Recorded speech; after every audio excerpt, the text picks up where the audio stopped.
Hello everyone, I'm Brior and welcome back to Goodgame Empire. Today's video is going to be a classic style video, and the reason I'm calling it that is to give myself an excuse not to write out a whole script and then recite it for you, and also not to spend 20 plus hours on editing.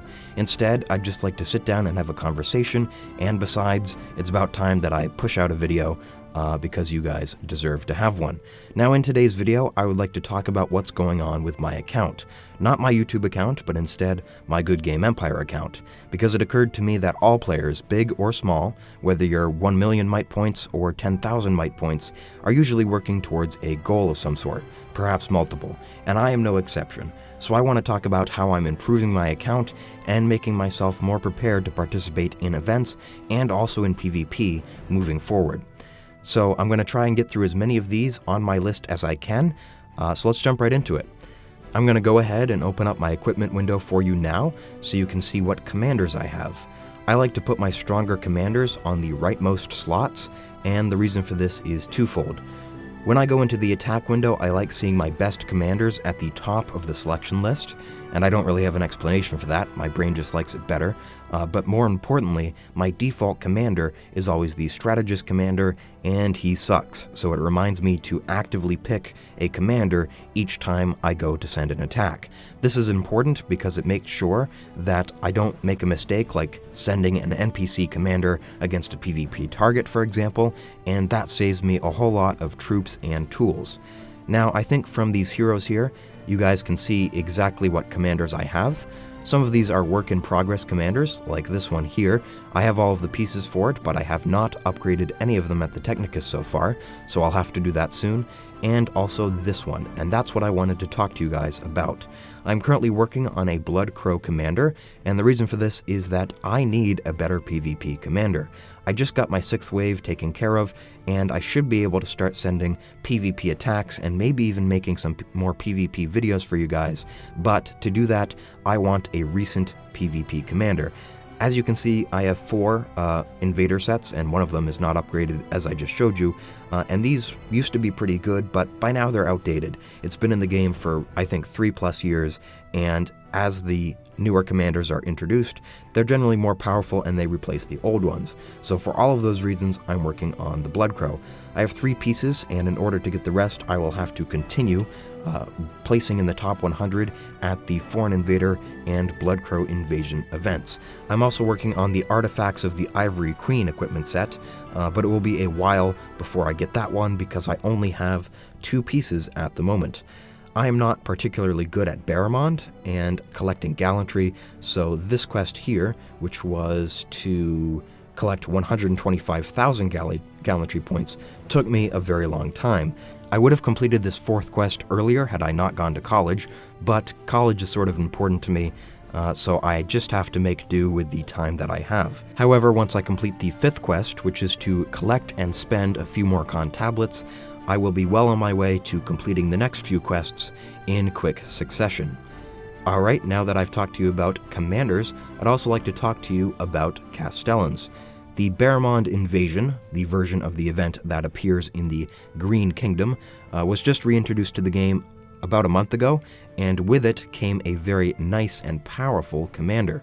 Now, I have a few pieces here, although these pieces are not part of that same set, so I'll remove them for you quickly.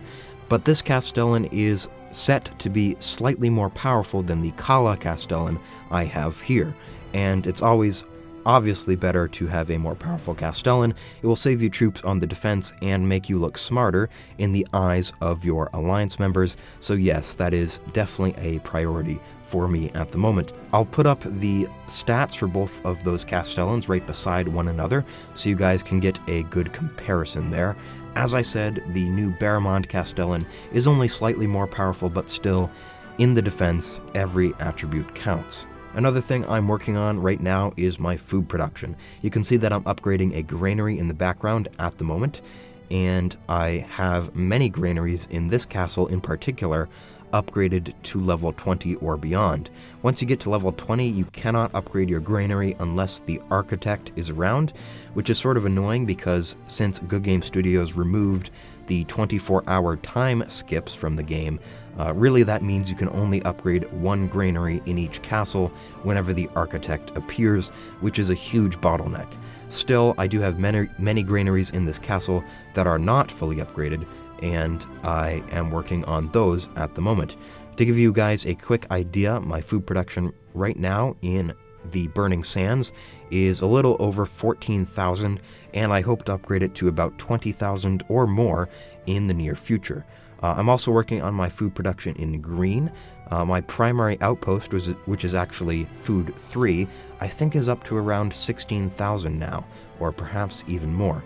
Unfortunately, since I'm filming this video, I have massive lag, but wait for it, wait for it, wait for it. This is part of the reason why I script them and then do the voiceovers in post. Still hasn't loaded, still hasn't loaded. There we go. Alright, so my food production here is, as I said, a little over 16,000, and I am also waiting for the architect to appear in this castle.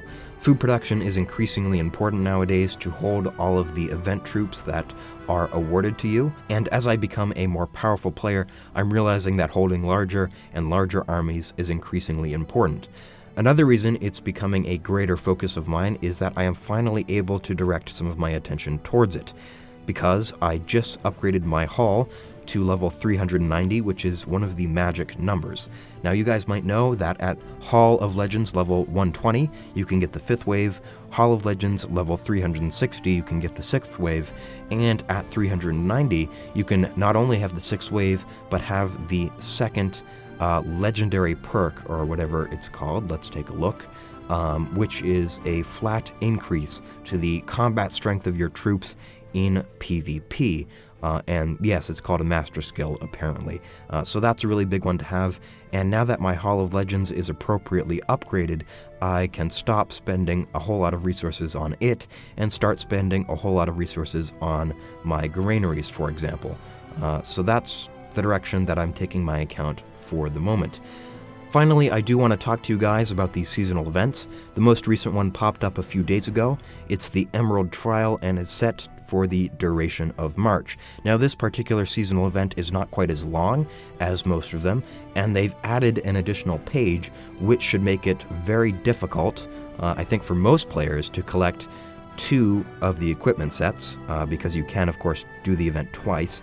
But normally I just collect 1 anyways. I don't really have the time to be sending attack after attack, so I don't really care about that change.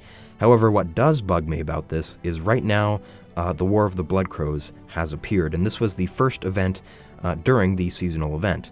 And if I was to attack a bunch of these castles, I would get seasonal points, obviously, and that would trigger my booster.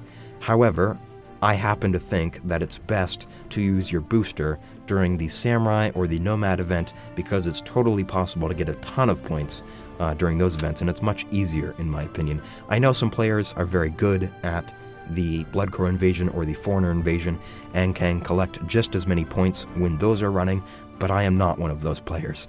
So I have had to purposefully not participate in the event in order to avoid triggering this booster, and that is giving me some food problems, which brings me to the next thing that I am working on upgrading about my account. Now, I think the most important part of this game, and I am not exaggerating here, that's not hyperbole, the most important part of this game is attacking your NPC targets, particularly in Ice, Sands, and Fire, but also in the Great Kingdom. Now I have 1 Robber Baron castle that is completely maxed out, but my others are in various stages of completion, and by attacking them more, I hope to upgrade them more so I can get more coins and more food. I'm also working on the same thing in Ice, Sands, and Fire, although I have far more towers there that have reached a full level of completion. Speaking of Ice, Sands, and Fire in particular, I suppose, I'm also trying to collect rubies to complete ruby buildings in my castles and to give me more tools and an edge in the events. I'm sure you guys are very well aware of all of the things that rubies do in this game.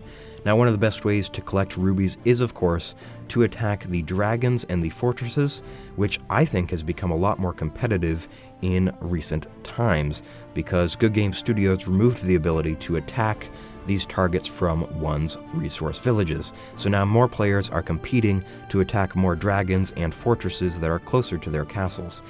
Also, players have gotten NPC commanders like the Desert Sorceress that have faster travel speeds, which makes the window for attacking one of those targets even shorter. But still, I'm trying to collect more rubies to do more things. Now, I said this video wasn't about my YouTube channel, and it's certainly not, but performing these upgrades on my account will enable me to make more videos to upload and share with you guys. I'm always looking for video topics that require effort, so not everyone in the game can do them, but again, because I'm at college, I don't have as much time as I used to. Alright, ladies and gentlemen, that is all for today's video, so I hope you enjoyed it. If you did, please remember to leave a like, or if you think I'm worthy, even subscribe to the channel. Also, let me know in the comments if you think that I should do more of these unscripted videos. They aren't quite as high quality as my normal stuff, but because I don't have to spend so much time on them, I can make more of them, which is perhaps an advantage. So leave your thoughts, and I will read through the comments. I look forward to it. As I said, that's all for today. Thank you for watching, and I'll see you next time.